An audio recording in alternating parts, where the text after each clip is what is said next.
नमस्कार दोस्तों, स्वागत है आप सभी का एक बार फिर से टीचर सॉल्यूशन के यूट्यूब चैनल पे। इंपॉर्टेंट क्वेश्चन की सीरीज में आज हम आपका स्टार्ट करेंगे असेसमेंट फॉर लर्निंग के मोस्ट इंपॉर्टेंट क्वेश्चंस, जो कि आपका बीएड सेकंड ईयर का आपका ये सब्जेक्ट रहता है। रोहिल खान यूनिवर्सिटी से बीएड कर रहे हैं, बीएड सेकंड ईयर में है, तो आज की वीडियो आपके लिए बहुत ज़्यादा इंपॉर्टेंट रहने वाली है। जो भी इंपॉर्टेंट क्वेश्चंस मैं आपको गेस्ट पेपर के थ्रू बता रहा हूँ, 100% वो आपके एग्जाम में आपको देखने को मिलेंगे। इसलिए अगर आप हमारे चैनल पर नए हैं तो चैनल को सब्सक्राइब कर लीजिएगा और बेल आइकन को प्रेस कर लीजिएगा, जिससे कि आपके पास वीडियो का नोटिफिकेशन आते रहे। आपके एग्जाम में बहुत कम टाइम है, इसलिए आपको अब सिलेक्टेड क्वेश्चन ही करने हैं। और जो भी हम क्वेश्चंस आपको बता रहे हैं 100% आपके एग्जाम में आपको देखने को मिलेंगे और आपकी अच्छी परसेंटेज बन जाएगी। तो चलिए फटाफट से स्टार्ट करते हैं 2024 का अधिगम के लिए आकलन यानी कि असेसमेंट फॉर लर्निंग के मोस्ट इंपोर्टेंट क्वेश्चंस। जो भी मैं बता रहा हूँ इस पेपर का एक एक क्वेश्चन आपको आपके एग्जाम में देखने को मिलेगा। तो चलिए फटाफट से वीडियो को स्टार्ट करते हैं और देखते हैं कौन कौन से क्वेश्चन आपको इसमें इंपॉर्टेंट देखने को मिलने वाले हैं।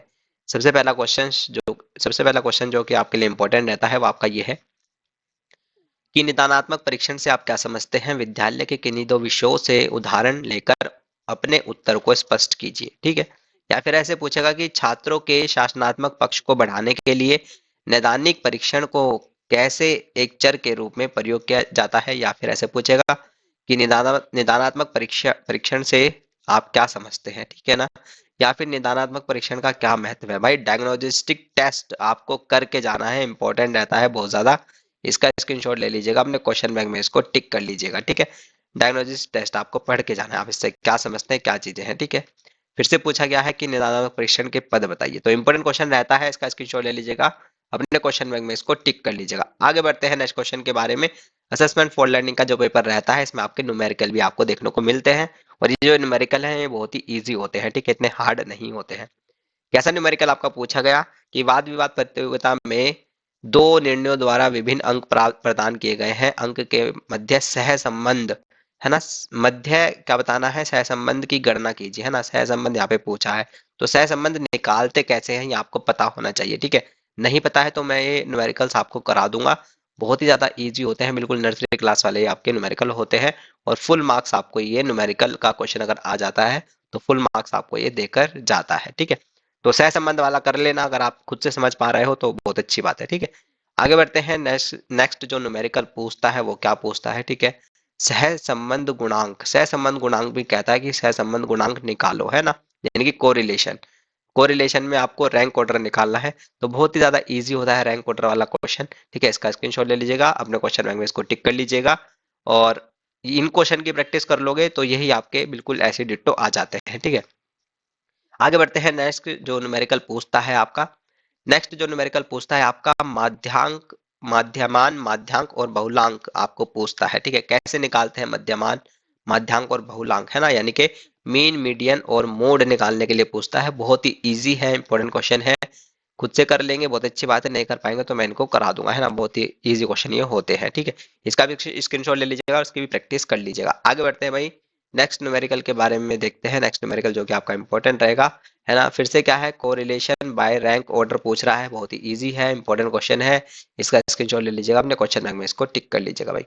आगे बढ़ते हैं, नेक्स्ट क्वेश्चन की बात करते हैं। नेक्स्ट क्वेश्चन जो कि आपके लिए इंपॉर्टेंट रहेगा, शिक्षण अधिगम प्रक्रिया में पृष्ठ पोषण यानी कि भैया फीडबैक, पृष्ठ पोषण को बोलते हैं फीडबैक, पृष्ठ पोषण की क्या भूमिका है, विस्तार से व्याख्या कीजिए। ठीक है, या फिर शिक्षण अधिगम प्रक्रिया में प्रतिपुष्टि, फिर से वही पृष्ठ पोषण कहे चाहे प्रतिपुष्टि कहे, फीडबैक इसका मतलब होता है।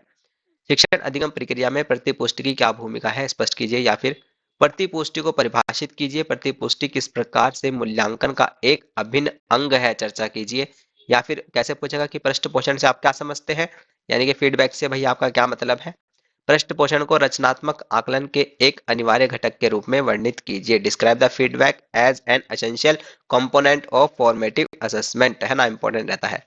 और क्या पूछेगा कि प्रभावपूर्ण पृष्ठ पोषण की विशेषताएं बताइए। भैया प्रभावपूर्ण पृष्ठ पोषण हो या फिर कोई भी पृष्ठ पोषण हो, विशेषताएं अगर आपने पढ़ ली, फिर आप प्रभावपूर्ण हो लो चाहे चाहे सिंपल वाला हो, उसमें लिख देना, है ना, विशेषताएं आपके पृष्ठ पोषण की एक ही रहेंगी। ठीक है, एक ही आंसर आपको तैयार करना है, इंपॉर्टेंट रहता है, फीडबैक का आपको पढ़ के जाना है भाई। आगे बढ़ते हैं, नेक्स्ट क्वेश्चन की बात करते हैं।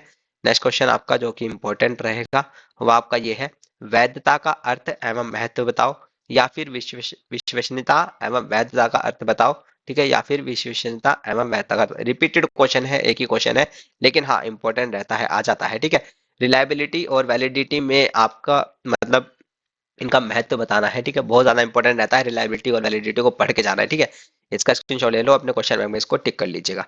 आगे बढ़ते हैं भाई, नेक्स्ट क्वेश्चन की बात करते हैं। नेक्स्ट क्वेश्चन जो कि बहुत ज्यादा इंपॉर्टेंट रहेगा, मूल्यांकन का व्यवसायीकरण है ना, कमर्शलाइजेशन ऑफ असेसमेंट बहुत ज्यादा इंपॉर्टेंट रहता है। मूल्यांकन के व्यवसायीकरण की विवेचना कीजिए, या फिर मूल्यांकन के व्यवसायीकरण से आप क्या समझते हैं। रिपीटेड क्वेश्चन, इंपॉर्टेंट क्वेश्चन, इसका स्क्रीनशॉट ले लीजिएगा, अपने क्वेश्चन बैंक में इसको टिक कर लीजिएगा भाई। आगे बढ़ते हैं, नेक्स्ट क्वेश्चन की बात करते हैं। नेक्स्ट क्वेश्चन जो कि आपके लिए इंपॉर्टेंट रहेगा, वर्तमान परीक्षा प्रणाली में कमियां, बहुत ज्यादा इंपॉर्टेंट रहता है जो आपकी परीक्षा प्रणाली से रिलेटेड जो क्वेश्चन आते हैं। परीक्षा प्रणाली व्यवस्था में सुधार क्यों आवश्यक है, अपना उत्तर उदाहरण सहित समझाइए।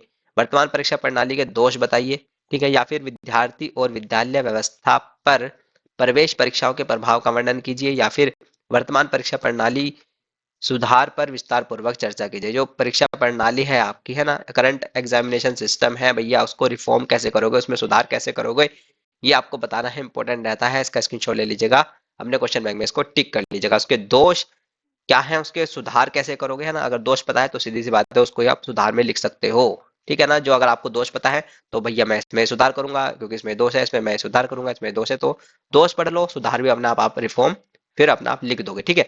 तो एक ही आंसर आपको बनाना है, इंपॉर्टेंट क्वेश्चन रहता है, इसका स्क्रीनशॉट ले लीजिएगा, अपने क्वेश्चन बैंक में इसको टिक कर लीजिएगा। आगे बढ़ते हैं भाई, नेक्स्ट क्वेश्चन की बात करते हैं। नेक्स्ट क्वेश्चन जो कि आपके लिए इंपॉर्टेंट रहेगा, निर्माणात्मक एवं संकलनात्मक मूल्यांकन से आप क्या समझते हैं। वो रिपीटेड क्वेश्चन, फॉर्मेटिव और समेटिव इवैल्यूएशन, जो मैंने अभी फर्स्ट क्वेश्चन में आपको दिखाया, बहुत ज्यादा इंपॉर्टेंट रहता है। फॉर्मेटिव और समेटिव इवैल्यूएशन आपको करके जाना है, बस घुमा घुमा के क्वेश्चन करता है इसी से ही। निर्माणात्मक संग्रह मूल्यांकन से आप क्या समझते हैं। निर्माणात्मक और योगात्मक, योगात्मक कह दे तब भी वही बात है, ठीक है, घबराना नहीं है, फॉर्मेटिव और समेटिव ही चल रहा है। निर्माणात्मक योगात्मक कह दे तो वही है, संकलनात्मक की ही बात है, ठीक है। ये मत सोचना कि ये तो क्या पूछ लिया, ठीक है, एक ही बात है।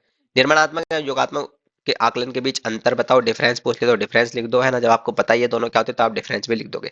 मूल्यांकन के मात्रात्मक एवं गुणात्मक पक्षों के लिए उपयुक्त उदाहरणों की व्याख्या कीजिए। इंपॉर्टेंट क्वेश्चन रहता है भाई, ठीक है, तो आपको ये करके जाना है, काफी बार रिपीट हुआ है, अपने क्वेश्चन बैंक में इसको टिक कर लीजिएगा, इसका स्क्रीनशॉट ले लीजिएगा। आगे बढ़ते हैं भाई, नेक्स्ट क्वेश्चन की बात करते हैं। नेक्स्ट क्वेश्चन जो कि आपके लिए इंपॉर्टेंट रहेगा, अच्छे उपलब्धि परीक्षण के मानदंडों की व्याख्या कीजिए। गुड अचीवमेंट अचीवमेंट लिस्ट, ठीक है, इंपॉर्टेंट रहता है। उपलब्धि परीक्षण के पद लिखिए, या फिर उपलब्धि परीक्षण का महत्व बताओ, या फिर उपलब्धि परीक्षण से आप क्या समझते हैं, या फिर उपलब्धि परीक्षण के निर्माण के विभिन्न चरणों पर प्रकाश डालिए। इंपॉर्टेंट क्वेश्चन है, अलग अलग तरह की चीजें पूछ ली है। क्या समझते हैं, इसका महत्व क्या है, इसके पद क्या है, इसकी व्याख्या करो, इसके चरण क्या है, ठीक है। पद और चरण एक ही बात है, ठीक है ना। तो इसका स्क्रीनशॉट ले लीजिएगा, अपने क्वेश्चन बैंक में इसको टिक कर लीजिएगा भाई। आगे बढ़ते हैं, वही क्वेश्चन है कि उपलब्धि परीक्षण के पद यानी कि वही चरण, एक ही बात है, स्टेप्स और आपके चरण, ये पद एक ही बात होती है, ठीक है। आगे बढ़ते हैं भाई, नेक्स्ट क्वेश्चन की बात करते हैं। नेक्स्ट क्वेश्चन जो कि आपके लिए इंपॉर्टेंट रहेगा, छात्रों के निरंतर एवं व्यापक मूल्यांकन से आप क्या समझते हैं, या फिर आप एक व्यापक विद्यार्थी रूपरेखा को कैसे बनाए रख सकते हैं। इंपॉर्टेंट क्वेश्चन है, थोड़े से दोनों क्वेश्चन अलग अलग हैं, इनका स्क्रीनशॉट ले लीजिएगा, अपने क्वेश्चन बैंक में इसको टिक कर लीजिएगा भाई। आगे बढ़ते हैं, नेक्स्ट क्वेश्चन की बात करते हैं। नेक्स्ट क्वेश्चन जो कि आपके लिए इंपॉर्टेंट रहेगा वो आपका ये है, काफी बार रिपीट हुआ ये क्वेश्चन, इंपॉर्टेंट रहता है कि स्मृति केंद्रित शिक्षण एवं परीक्षण की व्याख्या कीजिए, या फिर स्मृति केंद्रित शिक्षण क्या है वर्णन कीजिए, या फिर स्मृति केंद्रित शिक्षण से आप क्या समझते हैं भाई। एक ही क्वेश्चन है, इनका स्क्रीनशॉट ले लीजिएगा, अपने क्वेश्चन बैंक में इसको टिक कर लीजिएगा। आगे बढ़ते हैं भाई, नेक्स्ट क्वेश्चन की बात करते हैं। नेक्स्ट क्वेश्चन जो कि आपके लिए इंपॉर्टेंट रहेगा, मूल्यांकन को परिभाषित कीजिए, मूल्यांकन की आवश्यकता एवं महत्व का वर्णन कीजिए, है ना। यानी कि आपको बताना है, इवैल्यूएशन के बारे में बताना है, इसकी नीड और इंपॉर्टेंस के बारे में आपको बताना है, ठीक है। मूल्यांकन एक सतत प्रक्रिया है, समझाइए। शिक्षा में मूल्यांकन की आवश्यकता एवं महत्व का वर्णन कीजिए, वो रिपीटेड क्वेश्चन। मूल्यांकन की आवश्यकता महत्व, रिपीटेड क्वेश्चन। मापन तथा मूल्यांकन से आप क्या समझते हैं। निर्माणवादी प्रतिमान में सीखने के मूल्यांकन पर चर्चा कीजिए। देखो ये क्वेश्चन आपका बिल्कुल यही वाला है, ठीक है। यहाँ पे क्या है, एक रचनावादी प्रतिमान में अधिगम के मूल्यांकन के परिप्रेक्ष्य पर चर्चा कीजिए। भाई रचनावादी आ जाए चाहे निर्माणवादी आ जाए, ठीक है, एक ही बात है, ये रचनावादी और निर्माणवादी कंस्ट्रक्टिविस्ट ही होता है। यहाँ देखो, discuss on evaluation of learning in a constructivism, constructivist, ठीक है। और यहाँ पे भी क्या है, evaluation of learning in a constructivist, है ना। तो एक ही बात है, कंस्ट्रक्टिविस्ट के बारे में पूछे चाहे वो निर्माणवादी हो रचनावादी हो, एक ही बात होती है, ठीक है। इंपॉर्टेंट क्वेश्चन रहता है मूल्यांकन की आवश्यकता और महत्व, और आपका रचनावादी प्रतिमान में आपका मूल्यांकन, है ना, ठीक है। इसको करके जाना है, इसका स्क्रीनशॉट ले लीजिएगा, अपने क्वेश्चन बैंक में इसको टिक कर लीजिएगा भाई। आगे बढ़ते हैं, नेक्स्ट क्वेश्चन की बात करते हैं। क्या आकलन मापन क्या आकलन मापन और मूल्यांकन शब्द समान अर्थ रखते हैं? उदाहरण से ही समझाइएगा। ठीक है। अब क्या है कि आकलन पे बहुत ज्यादा यहाँ पे क्या जोर दिया गया है। ठीक है। असेसमेंट, अलग अलग तरह का असेसमेंट। ठीक है। आकलन की आवश्यकता पूछ ली। ठीक है। शिक्षा में आकलन के कार्य पूछ लिए। संज्ञानात्मक, सामाजिक और भावात्मक पहलुओं के विकास में आकलन पूछ लिया। और आत्म आकलन एवं समूह आकलन में अंतर पूछ लिया। ये सारे सारे असेसमेंट आपको पढ़ के जाने हैं एक बार। ठीक है। आकलन, मापन और मूल्यांकन में क्या समान अर्थ रखते हैं? ठीक है, तो वो भी बताना है। आकलन की विशेषता बतानी है। शिक्षा में कैसे आकलन करोगे? संज्ञानात्मक यानी कि आपका जो कॉग्निटिव और सोशल और इमोशनल जो एस्पेक्ट है उसमें जो उनके पहलुओं का जो विकास, जो उनका विकास होता है ना, कॉग्निटिव, सोशल और इमोशनल जो आपके डेवलपमेंट है उसका विकास जो होता है उसका आकलन कैसे करोगे आप, है ना।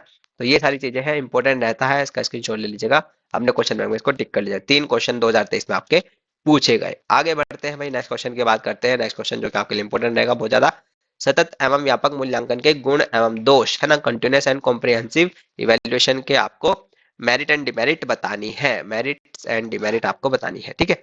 सतत एवं व्यापक मूल्यांकन के विभेद बताने हैं। और सतत एवं व्यापक मूल्यांकन से आप क्या समझते हैं, इसके गुण एवं दोष, यानी कि रिपीटेड क्वेश्चन है, इंपोर्टेंट क्वेश्चन है। इनका स्क्रीनशॉट ले लीजिएगा, अपने क्वेश्चन बैंक में इसको टिक कर लीजिएगा। आगे बढ़ते हैं, नेक्स्ट क्वेश्चन की बात करते हैं। नेक्स्ट क्वेश्चन जो कि आपके लिए बहुत ज्यादा इंपॉर्टेंट रहेगा। ग्रेडिंग प्रणाली का उदाहरण सहित वर्णन कीजिए। या फिर ग्रेडिंग उपागम की क्या उपयोगिता है, या फिर आप ग्रेडिंग और सतत मूल्यांकन से आप क्या समझते हैं, विस्तृत विवेचना कीजिए। 2023 में आपका ये क्वेश्चन पूछा गया कि अंक, ग्रेड और गुणात्मक विवरण के स्थान के महत्व को लिखिए। इंपॉर्टेंट क्वेश्चन रहता है, इसका स्क्रीनशॉट ले लीजिएगा, अपने क्वेश्चन बैंक में इसको टिक कर लीजिएगा, है ना। मार्क, ग्रेड और क्वालिटेटिव डिस्क्रिप्शन में आपको इंपॉर्टेंस बतानी है इनकी। ठीक है। आगे बढ़ते हैं, नेक्स्ट क्वेश्चन की बात करते हैं। नेक्स्ट क्वेश्चन जो कि आपके लिए इंपॉर्टेंट रहेगा वो आपका ये है। कक्ष में अध्यापक के पृष्ठ पोषण पर एक टिप्पणी लिखिए। भैया टीचर्स फीडबैक के बारे में आपको बताना है इन क्लासरूम। ठीक है। एक शिक्षक किस प्रकार से कक्षा से प्रश्न प्रतिपुष्टि प्राप्त कर सकता है, यानी कि teacher get a feedback from his class, यानी कि अपनी क्लास से भैया फीडबैक उसका अच्छा आया बेकार आया वो कैसे प्राप्त कर सकता है? एक अच्छा फीडबैक, सीधी सी बात है, बेकार कौन प्राप्त करना चाहेगा, है ना। अध्यापक पृष्ठ पोषण के विभिन्न प्रकारों की व्याख्या कीजिए। या फिर शिक्षक पृष्ठ पोषण के प्रकार क्या है? इंपॉर्टेंट क्वेश्चन रहता है, इसका स्क्रीनशॉट ले लीजिएगा, अपने क्वेश्चन बैंक में इसको टिक कर लीजिएगा। आगे बढ़ते हैं, नेक्स्ट क्वेश्चन की बात करते हैं। नेक्स्ट क्वेश्चन जो कि आपके लिए इंपॉर्टेंट रहेगा। मापक एवं मूल्यांकन में क्या अंतर है? मूल्यांकन प्रक्रिया को ध्यान में रखते हुए वर्तमान परीक्षा प्रणाली, पाठ्यक्रम एवं शिक्षण प्रविधियों में सुधार हेतु उपाय सुझाइए। या फिर ऐसे पूछेगा कि मूल्यांकन का शिक्षण अधिगम प्रक्रिया में क्या स्थान है, उदाहरण से समझाइए, इसके सिद्धांत का वर्णन कीजिए। भाई इंपॉर्टेंट क्वेश्चन, रिपीटेड क्वेश्चन, इनका स्क्रीनशॉट ले लीजिएगा, अपने क्वेश्चन बैंक में इसको टिक कर लीजिएगा। आगे बढ़ते हैं, नेक्स्ट क्वेश्चन की बात करते हैं। नेक्स्ट क्वेश्चन जो कि आपके लिए इंपॉर्टेंट रहेगा वो आपका ये है कि मूल्यांकन का शैक्षिक उद्देश्यों तथा अधिगम अनुभवों से संबंध स्पष्ट कीजिए। इंपॉर्टेंट क्वेश्चन है, इसका स्क्रीनशॉट ले लीजिएगा, अपने क्वेश्चन बैंक में इसको टिक कर लीजिएगा। भाई आगे बढ़ते हैं, नेक्स्ट क्वेश्चन की बात करते हैं। नेक्स्ट क्वेश्चन जो कि आपके लिए इंपॉर्टेंट रहेगा। मापन के कार्य, फंक्शंस ऑफ मेजरमेंट, मापन कितने मापन के कितने पैमाने हैं इसकी विवेचना कीजिए। या मापन के कार्य और मापन के कितने पैमाने हैं। भाई रिपीटेड क्वेश्चन है, इंपॉर्टेंट क्वेश्चन है, इनका स्क्रीनशॉट ले लीजिएगा, अपने क्वेश्चन बैंक में इसको टिक कर लीजिएगा। आगे बढ़ते हैं, नेक्स्ट क्वेश्चन की बात करते हैं। नेक्स्ट क्वेश्चन जो कि आपका इंपॉर्टेंट रहेगा। केंद्र प्रवृत्ति के मापों की उदाहरण से चर्चा कीजिए। Discuss the measures of central tendency with examples. ठीक है। केंद्र प्रवृत्ति के मापों की उदाहरण से चर्चा, केंद्र प्रवृत्ति के मापन की संक्षिप्त टिप्पणी। रिपीटेड क्वेश्चन है, measurement of measures of central tendency आपको पढ़ के जानी है, इंपॉर्टेंट रहता है, इसका स्क्रीनशॉट ले लीजिएगा, अपने क्वेश्चन बैंक में इसको टिक कर लीजिएगा। आगे बढ़ते हैं, ये छोटे छोटे क्वेश्चन हैं, बहुत इंपॉर्टेंट रहते हैं, आपको करके जाना है। मध्यमान का सूत्र, माध्यिका का सूत्र, माध्य विचलन का सूत्र और परमाप विचलन का सूत्र, यानी कि मीन, मीडियन और मीन डाइवेशन और स्टैंडर्ड डाइवेशन के आपके फॉर्मूले आपको आने चाहिए। ठीक है। थोड़े थोड़े के मतलब एक फॉर्मूला लिखोगे पूरे पूरे नंबर पाओगे। ठीक है। ये ऐसे ऐसे क्वेश्चन तो जरूर करके जाने हैं। ठीक है। ये आपको फुल नंबर देते हैं, यहाँ पे आपका नंबर बिल्कुल नहीं काट सकता एग्जामिनर। ठीक है। मध्यमान, माध्य का, वही सीधी सी बात है। और ये आपका वो एक न्यूमेरिकल आया छोटा सा बिल्कुल, है ना, माध्य का यहाँ पे आपको निकाल लिया, एकदम बच्चे वाला ये फॉर्मूला मतलब न्यूमेरिकल था और इंपॉर्टेंट था, 2023 में आपका पूछा गया है। ठीक है। तो ये सारी चीज आपको करके जानी है, इंपॉर्टेंट रहता है, इनका स्क्रीनशॉट ले लीजिएगा, अपने क्वेश्चन बैंक में इसको टिक कर लीजिएगा। भाई आगे बढ़ते हैं, नेक्स्ट क्वेश्चन की बात करते हैं। नेक्स्ट क्वेश्चन जो कि आपके लिए इंपॉर्टेंट रहेगा।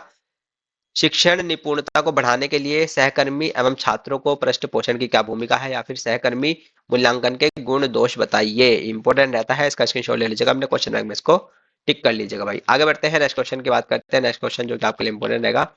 परियोजना, दंत कार्य, से कैसे अलग है विवेचना कीजिए। प्रोजेक्ट और असाइनमेंट, प्रोजेक्ट और असाइनमेंट में आपको डिफरेंस बताना है ना। तो इंपॉर्टेंट रहता है, इसका स्क्रीनशॉट ले लीजिएगा, अपने क्वेश्चन बैंक में इसको टिक कर लीजिएगा। तो यही था आपका असेसमेंट फॉर लर्निंग का मोस्ट इंपोर्टेंट क्वेश्चंस 2024 का, Royal University BEd second year का। ठीक है, अब बात करते हैं थोड़े से विद्या के क्वेश्चन बैंक के बारे में, क्वेश्चन जो कि इनमें से आपका पूरा पेपर आना है। अब बात करते हैं थोड़े से विद्या के क्वेश्चन बैंक की। ये आपके बीएड सेकंड ईयर के रोहेलखंड यूनिवर्सिटी के, ठीक है, 2024 के विद्या के क्वेश्चन बैंक है। ये आपका अनसोल्ड है। अनसोल्ड में से हर साल 100% पेपर आता है, लेकिन इस अनसोल्ड में सिर्फ क्वेश्चन आपके होते हैं। इन क्वेश्चन का सॉल्यूशन इजी लैंग्वेज में आपको विद्या के क्वेश्चन बैंक में दिया हुआ होता है। अगर आप ये पीडीएफ बाय करना चाहते हैं मुझसे, तो आप सेकंड ईयर में है, मैक्सिमम आपको पता ही होगा क्योंकि आप फर्स्ट ईयर करके आए हो। तो अगर आप ये विद्या के क्वेश्चन बैंक की पीडीएफ बाय करना चाहते हो, पहली बात तो ये जो ये पीडीएफ है विद्या की, ये हिंदी में ही अवेलेबल होती है। तो इंग्लिश मीडियम का जो छात्र है वो अपना क्या है, सूर्य का क्वेश्चन बैंक ही लेगा और उससे ही तैयारी करेगा। ठीक है, और अगर आपने हिंदी के क्वेश्चन बैंक ले लिए हैं सूर्य के, तो ज़्यादा परेशान नहीं होना है। ठीक है, लेकिन अगर आप फिर भी पीडीएफ बाय करना चाहते हैं मुझसे विद्या के क्वेश्चन बैंक की, आप देखना चाहते हैं कि कैसा कंटेंट है वो सारी चीज़ें, तो आप मुझे व्हाट्सएप पे मैसेज कर सकते हैं। मेरा व्हाट्सएप नंबर है 8445799336। ठीक है, ये मेरा व्हाट्सएप नंबर है, आप इस पे मुझे मैसेज कर सकते हैं कि हाय सर, रोहिलखंड यूनिवर्सिटी के विद्या के क्वेश्चन बैंक की पीडीएफ दे दीजिए। तो मैं आपको दे दूंगा सारी सारी पीडीएफ। आपका पेडागोजी सब्जेक्ट भी इसमें मिलेगा। ठीक है, आपके प्रैक्टिकल ये जो आती है बुक, ये भी आपको मिलेगी। ठीक है, हर एक सब्जेक्ट आपको इसमें मिल जाएगा और काफ़ी ईजी लैंग्वेज है इसकी भी। ठीक है, और मुझे मैसेज कर देना। तो मैं आपको ये सारी की सारी पीडीएफ 300 रुपये में ही प्रोवाइड करा रहा हूँ, और मैं बहुत सारे बच्चे ले चुके हैं अब तक। ठीक है, क्योंकि आपके एग्जाम आने वाले हैं। तो चलिए मिलते हैं नेक्स्ट पेपर के साथ। बने रहिएगा, चैनल पे नए हैं तो चैनल को सब्सक्राइब करिएगा, और वीडियो अच्छी लगी तो लाइक करिएगा, और ज़्यादा से ज़्यादा वीडियो को शेयर करिएगा ताकि बच्चों को पता चल जाए कि गेस्ट पेपर की सीरीज आपकी स्टार्ट हो चुकी है रोहिलखंड यूनिवर्सिटी की। ठीक है, तो मिलते हैं नेक्स्ट पेपर के साथ, तब तक के लिए नमस्ते, टाटा, थैंक यू, धन्यवाद।